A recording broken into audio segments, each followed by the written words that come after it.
بسم الله الرحمن الرحيم، والصلاة والسلام على أشرف المرسلين سيدنا محمد وعلى آله وصحبه وسلم أجمعين. أصدقائنا السائقين، أصدقاء قناة وظائف ولاد بلدي، ده ميعادكم مع فيديو جديد فيه 6 إعلانات. تابعنا لحد آخر الفيديو عشان تشوف ال6 إعلانات كاملين بتاريخ 9/12/2022. مصدرنا الوحيد جريدة الأهرام، الجريدة العظيمة اللي احنا بنعتز بيها. في البداية بنذكر حضرتك لو انت لسه مش مشترك يا ريت تشترك عشان مش كل شوية تدور علينا. لو اشتركت معانا على القناة وفعلت الجرس ودوست لايك للفيديو هيوصلك كل جديد مباشرة. أول ما ننزله هيجيلك إشعار على اليوتيوب. بنفكرك برضو يا ريت تعمل شير لكل أصحابك اللي بيدوروا على الشغل ده عشان نوصل لأكبر عدد من الناس اللي بتدور على شغل. أول إعلان معانا من ال6 بيقول مطلوب سائق مقيم، رخصة مهنية وخاصة للعمل مع عائلة. للتواصل على موبايل 011 02 11 310، وفي رقم واتس 011 4433 الإعلان رقم 2 من ال6 اللي معانا بيقول شركة صناعية كبرى تطلب فني صيانة ميكانيكية وفني براد قوالب حقن بلاستيك.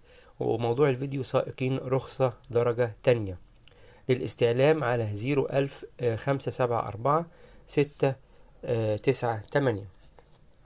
إعلان رقم 3 من ال6 إعلانات بيقول لشركة أدوية بيطرية بالتجمع الأول مطلوب دكتور التسجيل خبرة ومحاسب خبرة. وموضوع الفيديو سائقين رخصة مهنية. هو أنا محددش الدرجة إيه، بس خلاها في العموم رخصة مهنية. للتواصل على 01000 470 633 أو على الإيميل اللي قدام حضرتك في الإعلان.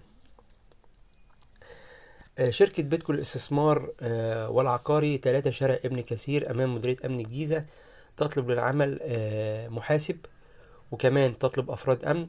وموضوع الفيديو سائق رخصة مهنية درجة تانية، الجميع خبرة لا تقل عن 5 سنوات. هتقدم الطلبات شخصيا مع صورة من الساعة 9 صباحا لحد 3 مساء لمدة أسبوع من تاريخه. الإعلان ده لازم تتوجه بنفسك على العنوان 3 شارع ابن كثير أمام مديرية أمن الجيزة عشان تقدم نفسك، ويا ريت تكون معاك صورة شخصية ليك من الساعة 9 الصبح لحد الساعة 3 مساء لمدة أسبوع. مطلوب لمدرسة دولية بالتجمع الأول سائقين درجة أولى.